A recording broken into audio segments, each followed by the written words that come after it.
I would have pulled up, honestly, on rounds 4 through 7 in some basketball shorts, some like really cool socks, some house flippers, and a big ass, I don't know. What are they called? I'm forgetting the name. I don't know why I'm forgetting the name of them. You walk around that robe. There you go. I would have had a big ass robe with something embroidered on the back with some shades. Like, all right, who's next? Like, the fact that he like stayed clean cut and dressed and didn't like. It would have been nice if he like kind of did some practical jokes with it. Like, actually said, okay, we're all tired. Like, I mean, he was kind of doing that. Like, he was like, come on, like, trying to pump up the crowd. And even when they were booing him, trying to get them to boo him louder. So he was trying to get the crowd Eminem into thing. it. Yeah, he had the Eminem candy. Poor Chargers couldn't even fill up 12 squares, though. Shout out to them.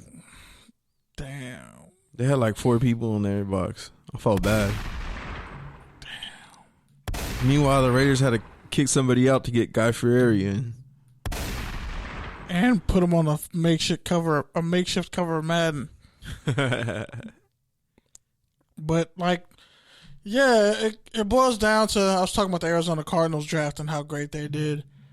And then somehow I got on the topic of corners. Yeah, I feel like you were low-key feeding them some leads. I feel like they took all your guys. They really did. You might low-key have to be a Cardinals fan. At least you got Lawndale gear that translates. Actually, I'm going to call Ryan. Be like, hey, Ryan, so we're in this together now. We're both Cardinals fans. No, he's a Seahawks fan. Okay, who's the I don't know. Not as a Cardinals fan. We had a Cardinals guy on. Oh, yeah. You're talking about Hawaiian Ryan. Yeah, that's what I was about to say. Yeah. I thought you were talking about my homie Ryan. Nah. But too many Ryans. Yeah, we have weights between Ryan and Ryan. Like that was stressful. Like the first year of knowing those two. Like I accidentally because I remember because Ryan Mantini, dude. So anytime I would be like Ryan, and she would think I'm saying Ryan. She's like, stress the A. You stress the A. Stress it out. I was like, all right, my bad. But anyway, yeah, you're talking about corners and how like. Looking at Patrick Peterson, I don't want to say his career's been a waste, but it's been kind of sad because it's like he's so great, yet all teams do is just pick on the other shitty corners on the other side of him. Like, if you stack him up with Richard Sherman or Darrelle Revis, which, by the way, those two have lifetime beef, and, oh, my God, every time they show a clip of, like, how about Trent Williams and Richard Sherman being on the same team now? Yeah, because that fight, you don't piss linemen off. So however it started, it's probably Richard Sherman's fault. Like, if a lineman gets into a fight with the little guy, it's the little guy's fault. Because I could kill you. I could physically kill you with my bare hands in front of your family, and you could do nothing because I'm a lineman. And, not only that, he's called the silverback for a reason. Because coming out of college, he's 6'6", running a fucking 4.7 40, bench pressing a house. Like, so you're going to piss off the one dude who's fast enough to catch you, actually, and strong enough to literally snap your neck. So you want to start a fight with that guy. Okay. That's why there's like an eternal hatred between linemen and DBs to an extent. Because the ones who don't realize if I'm trying to block you, just go down. And the ones who actually like try to run up and hit you in the chest, you have those moments. It's like, see, now if I hit you, you're going to be paralyzed. And then I'm the bad guy.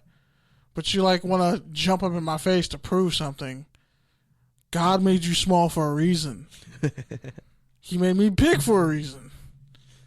You don't want that line across. But anyway, so when I think of corners and I think of the NFC West, like Arizona far and away had the best draft out of anyone in that division for the sheer fact that they got depth for the future on the inside at D-tackle. They got an extra running back. They got Weaver, who's perfect because they just need a guy to play middle linebacker. Like, you're going to play the run and take away anything short over the middle. Take people's heads off. And then play special teams. He's better than Scooby Wright. Yeah. Yo.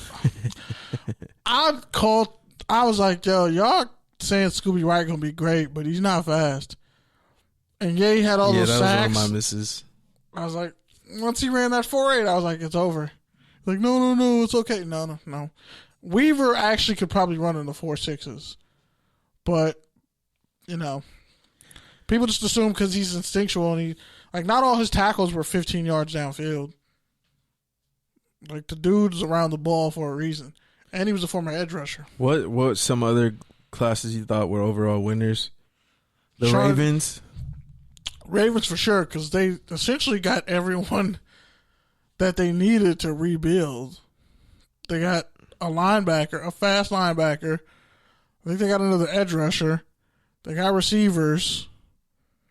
They got a guard. Then they got some undrafted players, edge rushers. Like, the Ravens just kept rebuilding. The Vikings, I liked what they did, getting Jefferson and Gladdy in the first round, but also Ezra Cleveland, Dantzler, Wonham, a couple guys, Troy Dye, a couple guys who can develop into starters, especially and they fit the scheme, and they were drafted lower than many people thought. So I like what they did a lot. Who else? I like what the Jets did. Yeah, I was talking to Jordan about that. It's like they have too many holes for one draft to fill, but they filled up a lot. They got the left tackle of the future. They got a receiver. They got Bryce Hall, who fell all the way, I think, to the 5th round. Yeah, that was a steal. Criminal. That was a steal. He could probably play corner and safety, so they could really move him around because they have Marcus May. They got Ashton Davis, the safety out of Cal. So they got a lot of high upside. Yeah, they got a lot of high upside with Davis, with Zuniga. Perrine is a guy people were saying was a sleeper at running back. Mims, Becton. So, I mean, if everyone reaches their ceiling, that's easily an A+ class. I mean, if not, it could easily be a C class as well. Yeah, but for as far as what they needed, they didn't waste and overreach on anybody, which is good. Yeah, I like what the Colts did too, even though they didn't have a first round pick. I felt like what they did in the second, getting Pittman and Taylor, I felt like that's beautiful. Yeah, that was a perfect pair. Some other notes: the Saints getting Ruiz and Bond felt like were good pickups, especially without a second round pick. I think they were out without a second round pick. Yeah, I think so. Yeah, but what about what the Rams did? Because the Rams, I like on their first, one hand, 5 picks. I like what they did, but I feel like, especially with Akers and Jefferson, I feel like there was other people better on the board at those positions. Nah, Akers, if you look at it from a production standpoint, was number 1 running back coming out of high school and proved that he was one of the number 1 players in the country at Florida State, where they were trash and had no offense, and he was the offense. So he'll fit right in Los Angeles if he knows how to run behind no offensive line. Yeah. And then they got a couple. I think they got a lineman, but they got Terrell Lewis in the 3rd round, which I think his best football is ahead of him. When I interviewed him in the Senior Bowl, he said he's never actually run an official 40. Never learned how. The only time they did it was in Alabama during training, but that doesn't really count because you're already tired running a 40. So he on tape is athletic enough, can do a lot, and I think seeing him do a stunt with Aaron Donald, because he played in Alabama, he has a high football IQ, and the dude, he's wiry, he's strong, and he has super long arms for a 6'5" dude who doesn't look like he carries a lot of weight. But that might be one of their best value picks. I like what Denver did, getting Judy, Hamler, addressing the offensive weapons. I think they're going to be a force to be reckoned with. But also getting Cushenberry, who's actually probably an ideal scheme fit just because he's so athletic and can move. They like to do a lot of zone stuff. They like to do a lot of screen stuff. So he should fit in perfectly there. He might have a 10, 15-year type of career. And I'm going to reach out to him too. And also Dallas. I like a lot what Dallas did. Ceedee Lamb, Gallimore, Diggs. Yep. And they got them all in good spots, too. They didn't have to reach Ane in the 5th round, which was ridiculous. Bradley and yeah. And then also Cleveland. I mean, getting Willis, but also Delpit in the second round, and Jordan Elliott in the third round. Delpit falling was ridiculous. Jordan Phillips was a little bit higher, but it's okay. It's fair. It's decent value. And by the way, Nick didn't Harris, the Broncos get that Missouri tight end ran like a 4.4? I think they did. Albert sure. something. I'm pretty sure they did. But yeah, the Browns also got Nick Harris late, who a lot of people liked at the Senior Bowl. Talk to him. He's a scrap. I look back at the Ohio State tape, and then this past year, senior year, dude's a scrapper. The biggest thing with the Browns though is just developing those players, because they've been getting good drafts. It's just they toss them out like 2 years later to the Patriots for nothing. Yeah, but I think Willis. He's going to be training with Joe Thomas, which is why I don't trust Alabama right tackle prospects. Because he's seen as a right tackle, but they already have a right tackle. Yeah. So that's why I was like, I would have taken Tristan Wirfs. Well, he's a right tackle though too, who could play guard, but he's so freakishly athletic that I think he'd have made it work. But that's what I'm saying. Like, I think Andrew Thomas. I think there were more great right tackle prospects in this draft than left tackle prospects. Something like that. I really think there was only 2 true left tackles. Becton, and you could say Jackson out of USC. Everybody else could play a different position.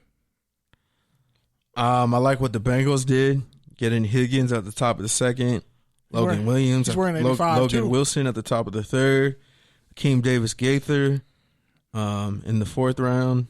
I felt like those were some good bargains. They picked up a third linebacker too. They got like 3 new linebackers. The Bills, even without a second round pick, they got Ebenezer, who a lot of people had as a number 1 edge rusher, and Zach Moss, who a lot of people are calling a beast mode clone. I'd say Moss is baby Frank Gore.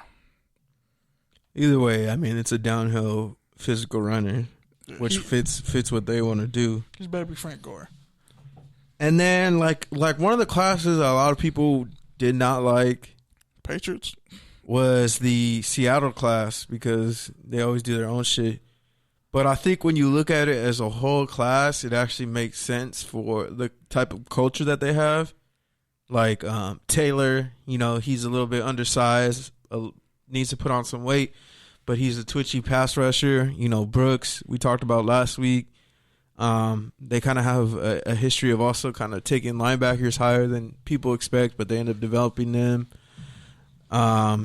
They took Damian Lewis. JUCO product. Which a lot of higher than a lot of people thought too, just because he's really only a guard, and usually players who can only play guard usually stay on the board to the 4th or the 5th round, not necessarily the 3rd. So, yeah, but I actually like that class because I just feel like it fits the style of play that they want to build and bring in. Because they really needed a true power guard, and that's what he did. Was it at LSU? And they Alton Robinson, another DN with Syracuse, with some athletic juice, can play inside outside, so that helps them out as well. Again, Clowney's probably took the biggest L this draft. Yeah, no, he definitely did. Where is Clowney gonna go? Like, who's paying now? Yeah, I don't know. I have to look at the cap rankings. But I also like what Carolina did. Kind of, they went all defense, even though which I think they're only the second team ever to do that. But just in terms of, again, the brand of football they want to play defense first, and I think they did that in the draft. They proved it in the draft. Kenny Robinson, Jerry Sneed, I think. Yeah. Grossmata, the Penn State edge rusher. Now, Yater. I would have took Bond because he was still on the board at the time. But Brian Burns and him are almost similar in their athletic build and that they're twitchy. So that's fine by me. And Burns runs a legit 4.5. So, and he had a really great rookie year. So you got him, you got Shaq Thompson, you got, dare I say it, former Raider and Detroit Lion Tahir Whitehead. Ugh. Yeah. That's why I was like, take Bond. Worst case scenario, he'll play. He'll be